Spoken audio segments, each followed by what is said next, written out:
नमस्कार, मैं हूं अंकुर और आप देख रहे हैं सत्य हिंदी का सुबह 9 बजे का न्यूज बुलेटिन की बड़ी खबरें जाने उससे पहले जान लेते हैं 5 बड़ी हेडलाइंस। पेपर लीक रोकने का नया प्लान, वायुसेना संभालेगी कमान, विपक्ष ने उठाए सवाल। यूपी के बरेली में शिक्षकों को मिला भूसा जुटाने का अजीब आदेश, भड़के अखिलेश यादव। क्या कैबिनेट बैठक में मंत्रियों को मिली ज्यादा पानी पीने की सलाह, विपक्ष ने कसे तंज। अमेरिका ईरान में 60 दिन के लिए सीज फायर बढ़ाने पर बनी शुरुआती सहमति। बांग्लादेश में ईद की कुर्बानी से सरकार ने बचाया डोनाल्ड ट्रंप नाम का भैंसा।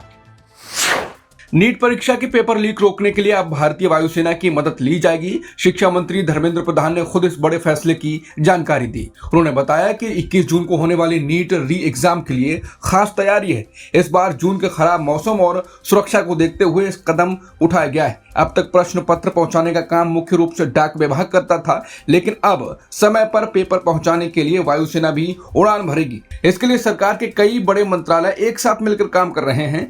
गृह मंत्रालय, डाक विभाग और राज्य सरकारें मिलकर सुरक्षा का ताना बाना बुनेंगी। इस बड़े प्लान को लेकर दिल्ली में एक हाई लेवल मीटिंग भी हुई। मीटिंग में रक्षा मंत्री राजनाथ सिंह और शिक्षा मंत्री धर्मेंद्र प्रधान शामिल हुए। साथ ही संचार मंत्री ज्योतिरादित्य सिंधिया ने भी सुरक्षा उपायों पर चर्चा की। इस बैठक में ही वायुसेना को शामिल करने के प्रस्ताव पर मोहर लगी।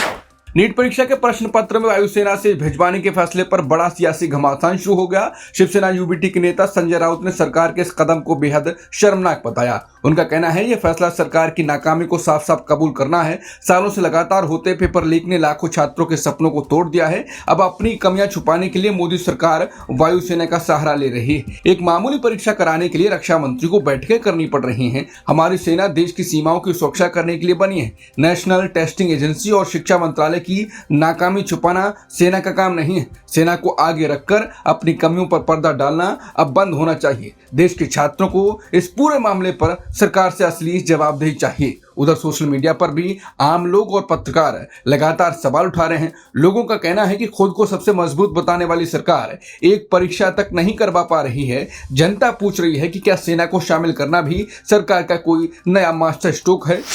उत्तर प्रदेश के बरेली में शिक्षकों को गायों के लिए भूसा जुटाने का आदेश मिलने पर भारी बवाल मच गया।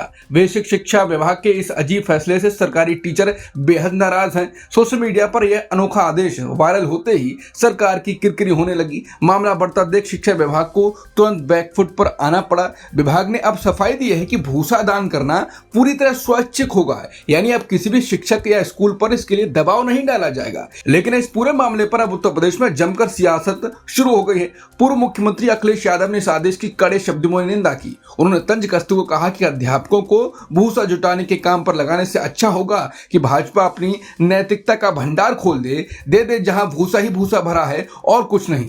उधर दिल्ली के पूर्व शिक्षा मंत्री मनीष सिसोदिया ने कहा कि देश में परीक्षा घोटालों का धंधा तो पहले से ही चल रहा है। अब बीजेपी शिक्षकों को पढ़ाने के बजाय भूसा उठाने के काम में लगा रही है और देश का भविष्य जाए गड्ढे में।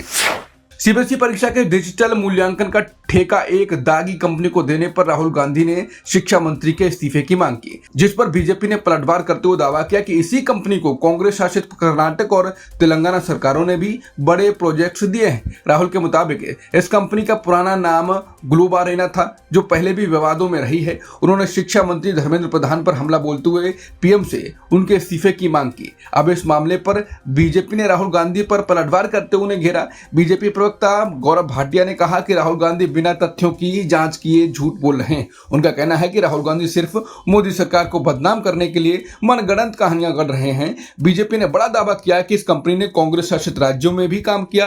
कर्नाटक और तेलंगाना की कांग्रेस सरकारों ने खुद इसी कंपनी को कई बड़े प्रोजेक्ट दिए हैं। बीजेपी ने पूछा कि क्या राहुल गांधी अब अपनी ही सरकारों पर मिलीभगत का आरोप लगाएंगे। इसके साथ ही बीजेपी का हर नेता और मंत्री राहुल गांधी के खिलाफ उतर गया है। हालांकि राहुल गांधी लगातार परीक्षाओं में गड़बड़ी पर सवाल उठाए जा रहे हैं और जवाबदेही की मांग कर रहे हैं। देश भर में जारी भीषण हीट वेव को देखते हुए पीएम मोदी ने कैबिनेट बैठक में सभी मंत्रालयों को मिलकर राहत कार्य करने के निर्देश दिए और जनता से भी पानी पीने व दूसरों की मदद करने की अपील की। सूचना और प्रसारण मंत्री अश्विनी वैष्णव ने कैबिनेट बैठक के इस फैसले की जानकारी मीडिया को दी। हालांकि निजी चैनलों ने बड़ी खबर बताकर खुद खबर चलाई कि पीएम मोदी ने मंत्रियों को ज्यादा पानी पीने की सलाह दी, हाइड्रेटेड रहने की सलाह दी। इस पर आरजेडी प्रवक्ता प्रियंका भारती ने कहा कि जब कैबिनेट की मीटिंग में मुद्दा यह है है कि कौन मंत्री कितना लीटर पानी पिएगा, तो इस बात से आप अंदाजा लगा लीजिए कि देश किनके हाथों में है। झारखंड मुक्ति मोर्चा ने मंत्रियों को पानी पीने की सलाह पर कहा, सर्वोच्च कैबिनेट में हो गया देश का सबसे बड़ा फैसला। बंगाल चुनाव में हार के बाद ममता बनर्जी की टीएमसी में बड़ी बगावत शुरू हो गई है। यहां खुद उनकी ही पार्टी के सांसद ने आरजेडी कर कांड में पुलिस द्वारा आरोपियों को बचाने का आरोप लगाते हुए टीएमसी के जल्द खत्म होने की भविष्यवाणी की। टीएमसी के राज्यसभा सांसद सुखेंदु शेखर रॉय ने पार्टी के खत्म होने की भविष्यवाणी कर दी है। उन्होंने एक इंटरव्यू में कहा कि टीएमसी अगले कुछ दिनों में पूरी तरह खत्म हो जाएगी। उनके मुताबिक अब राष्ट्रीय राजनीति में भी तृणमूल कांग्रेस अपनी विश्वसनीयता खो चुकी है। उन्होंने साफ कहा कि अब कोई भी राजनीतिक दल टीएमसी से हाथ मिलाने को तैयार नहीं होगा।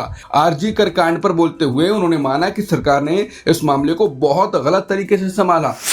अमेरिका और ईरान के बीच 3 महीने से जारी जंग को 60 दिन और रोकने पर एक अस्थायी समझौता हुआ है, जिसके तहत परमाणु कार्यक्रम पर फिर बातचीत होगी, लेकिन इस पर राष्ट्रपति ट्रंप की अंतिम मंजूरी मिलना अभी बाकी है। अमेरिकी उपराष्ट्रपति जेडी वेंस ने शुरुआती समझौते की खुद पुष्टि की। हालांकि उन्होंने साफ किया कि राष्ट्रपति ट्रंप ने इस पर अभी अंतिम मोहर नहीं लगाई है। ट्रंप इस समझौते की भाषा और शर्तों को लेकर अभी कुछ और वक्त ले सकते हैं। इस बीच ईरान की तरफ से भी इस डील को लेकर अभी कोई आधिकारिक बयान नहीं आया। ये बड़ी सहमति ऐसे समय पर बनी है जब दोनों देशों के बीच शांति समझौता टूटने की कगार पर पहुंच गया था। इजरायली प्रधानमंत्री बेंजामिन नेतन्याहू ने सीज फायर समझौते को दरकिनार कर गजा के 70% इलाके पर कब्जे का सैन्य आदेश दिया है, जबकि सीज फायर के बाद से अब तक गजा में 900 से अधिक लोग मारे जा चुके हैं और हमास के नए सैन्य प्रमुख को भी मार दिया गया। नेतन्याहू ने एक बैठक में खुद दावा किया कि इजरायली सेना इस वक्त हमास को हर तरफ से घेर रही है। उनके मुताबिक गजा के 60% हिस्से पर इजरायल पहले ही अपना नियंत्रण मजबूत कर चुका है, जबकि सीज फायर समझौते के तहत इजरायली सेना को केवल 50% इलाके में ही रहना था। अब इजरायली पीएम ने सेना को आगे बढ़ते हुए इस कब्जे को 70% करने का आदेश दिया है। बांग्लादेश में ट्रंप जैसी सुनहरे जुल्फों वाले एक सफेद भैंसे को सोशल मीडिया पर वायरल होने के बाद सरकार ने अंतिम समय में दखल देकर ईद की कुर्बानी से बचा लिया और सुरक्षा कारणों से ढाका के राष्ट्रीय चिड़ियाघर भेज दिया गया। करीब 700 किलो वजनी इस भैंसे को ईद उल अजहा की कुर्बानी के लिए बेचा जा चुका था, लेकिन सोशल मीडिया पर इसके वीडियो वायरल होने के बाद सरकार ने खुद दखल दिया। गृह मंत्रालय के मुताबिक सुरक्षा चिंताओं और जनता की भारी दिलचस्पी को देखते हुए यह फैसला लिया गया। दरअसल इस अनोखे भैंसे के सिर पर सुनहरे बाल हैं जो की राष्ट्रपति ट्रंप के हेयर स्टाइल्स जैसे दिखते हैं। इसी वजह से फार्म मालिक के छोटे भाई ने इसका नाम मजाकिया अंदाज में डोनाल्ड ट्रंप रख दिया। सोशल मीडिया पर छाने के बाद इस भैंसे को देखने के लिए दूर दूर से लोग आ रहे थे। सुबह 9 के बुलेटिन में इतना ही। बाकी खबरों के लिए आप बने रह सकते हैं सत्य हिंदी के साथ। नमस्कार।